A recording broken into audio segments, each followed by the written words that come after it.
Hey guys, good morning. আগের ভিডিওতে আমি শেয়ার করেছিলাম আমি কেন বাড়ি ছেড়েছি আর কিভাবে আমার সাথে স্ক্যাম হয়েছে, কিন্তু ঘর ছেড়ে আসার শেষ মুহূর্তটা হয়তো তোমাদের সঙ্গে শেয়ার করতে ভুলে গিয়েছিলাম। সেদিন সারা রাত ধরে সবকিছু খোলাখালির পর একটা জিনিস খুব মনে পড়ছিল, যে প্রথম দিন যখন এসেছিলাম খুব আনন্দ নিয়ে এখানে এসেছিলাম, বাট যেটা কপালে থাকে সেটাই তো হয়। সেই সারা রাত খাটাখাটনির পর সকালে আমার কিছু ভাইদের আমি ডাকলাম, ডেকে বললাম এই মিস্ত্রি নিয়ে এসছে, কারণ একা হাতে সবকিছু নিয়ে যাওয়া সম্ভব না। মনটা খুব খারাপ হয়ে গেছিল। শেষবারের মতো পুরো ঘরটা দেখছিলাম আর ভাবছিলাম কাজ যদি এখানে থাকতে পারতাম, বাট সেটা আমার পক্ষে হয়তো সম্ভব হয়নি। কি করবো, বিধির বিধান, যেটা হওয়া ছিল সেটা তো হবেই। তাই মন না খারাপ করে আমি ভাইদের নিয়ে বেরিয়ে পড়লাম নতুন বাড়ির উদ্দেশ্যে। গরমের মধ্যে বই আনতে আনতে জাস্ট ফেটে যাচ্ছে বস, সিরিয়াসলি। একটা বারে গাড়ি থেকে নামানো আর উপরে ওঠা সিরিয়াসলি চাপ হয়ে যাচ্ছে, বাট কিছু করার নেই, করতে হবে, নতুন জায়গায় যেতে হবে। পারছি না।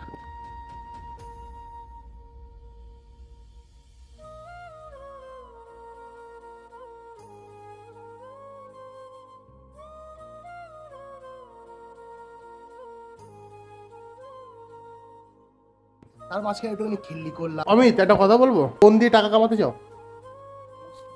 ক্যাসিফাই বেচে দাও না ফোনটা। ফোন দিয়ে তো টাকা কামানো হচ্ছে, এক্স্যাক্ট না? ফোন দিয়ে টাকা কামানো, ক্যাসিফাই বেচি ডালে। তাদের নিয়ে হাসি ঠাট্টা করলাম। কেন জানো তো, বিদায়ের বেলায় যদি মানুষ হাসি মুখে না বেরোয় তাহলে হয়তো তার আগামী দিনগুলো খুব দুঃখের যায়। তাই ভাবলাম চলো নতুন বাড়ি যাওয়ার আগে একটু মুডটা ফ্রেশ করে নেওয়া যাক। তারপর সো গাইস, গুড মর্নিং সবাইকে। চলে আসলাম নতুন একটা ডেইলি ব্লগ নিয়ে। তো হ্যাঁ, আগের ভিডিওতে আমি বলেছিলাম যে অন্য বাড়িতে আমি শিফট করেছি, তো আমি অন্য বাড়িতে অলরেডি শিফট করে গেছি, কিন্তু এতদিন ধরে এইসব সাজাতে সাজাতে না আমার জীবন বেরিয়ে গেছে। তো যাই হোক, হোম ট্যুরটা নয় অন্যদিন দেবো, আমি এখানে আপাতত এইসব সাজিয়ে রেখেছি। তো আজকে আমার নতুন অতিথি, সেটা তোমরা টাইটেলে থাম্বনেল থেকে জেনেই গেছো কি, সেটা হচ্ছে আমার এসি। কারণ প্রচণ্ড গরম হচ্ছিল, তার জন্য ভাবলাম চলো একটা এসি কিনে নিয়ে আসি। তো আগের দিন রাত্রিবেলা আমি বেরিয়ে পড়েছিলাম এসি কেনার উদ্দেশ্যে ক্রোমাতে গিয়ে আমার এই এসিটা পছন্দ হয়ে যায়, তো আমি সঙ্গে সঙ্গে ডিল ফাইনাল করে ফেলি আর এসিটা কিনে নিই। তো আজকে চলে এসেছে আমার বাড়িতে এসি, অ্যান্ড এরপরের থেকে এসির মধ্যে ব্লগ হবে বস। কারণ এতদিন যা গরম ছিল, গরমে ভিডিও বানানো খুব চাপের হয়ে যাচ্ছিল। সো গাইস, ফাইনালি আমার এসি সেট আপ হয়ে গেছে আর ঘর পুরো ঠান্ডা। আর এটা অর্ডার দিয়েছিলাম আমি মিশো থেকে, মিশো থেকে। সে যাই হোক চলে এসছে, দেখতে সেই সেক্সি লাগে, পুরো ওই রুম লাগছে। তোমরা বলো, লাগছে তো? মানে সুন্দর রুম, অন্য কিছু ভেবো না, আমি সবসময় অন্য মাইন্ডে কথা বলি না।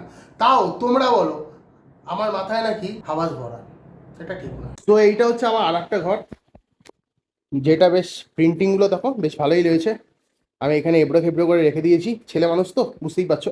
এই যে আমার ল্যাপটপ, এই যে নতুন খিড়কি, এখান দিয়ে আমি হাওয়া খাবো, বলছি হাওয়া খাবো, কিন্তু এসিটা লাগানোর পর হয়তো আর হাওয়া খাবো না, এসির হাওয়া খাবো, বুঝতে পারছো তো? ব্লগটা শেষ করার আগে কিছু কথা না বললি, আমি সত্যি কখনো ভাবিনি যে আমার ঘরেও এসি হবে। কারণ একটা মিডিল ক্লাস ফ্যামিলির ছেলে, লক্ষ্য থাকে আমি নিজের টাকা দিয়ে আমি এসি কিনবো, আমি ফ্রিজ কিনবো, আমি ঘরে সব চাহিদার জিনিস কিনবো। সেটা হয়তো কারোর সম্ভব হয় না, কারোর আবার সম্ভব হয় যদি তার মা বাবার আশীর্বাদ তার মাথার উপর থাকে। বাট সেটা তো হয়তো আমার নেই, বা আমার ভাগ্যে নেই, কিছু করার নেই। যাই হোক, আর সিরিয়াসলি হয়তো তোমাদের ভালোবাসার সঙ্গে ছিল, আছে, থাকবে, তার জন্য হয়তো আমার ছোট্ট ছোট্ট স্বপ্নগুলো পূর্ণ হচ্ছে। তো আশা করি আজকের ভিডিওটা তোমাদের খুবই ভালো লেগেছে। ভালো লাগে চ্যানেলটাকে সাবস্ক্রাইব করে দিও, কমেন্টে জানিও কোন অংশটা তোমাদের ভালো লেগেছে। আর হ্যাঁ, আমার রুম টুর যদি তোমরা দেখতে চাও তাহলে অবশ্যই কমেন্টে জানিও, তাহলে সেকেন্ড ব্লগ আমরা রুম টুর নিয়ে করবো। তো আজকের ভিডিও এখানে শেষ করছি, খুশি হয়ে দেখার জন্য আর একটা ইন্টারেস্টিং ব্লগের সঙ্গে। ততক্ষণ সাইন আউট, বা bye, take care and see you soon.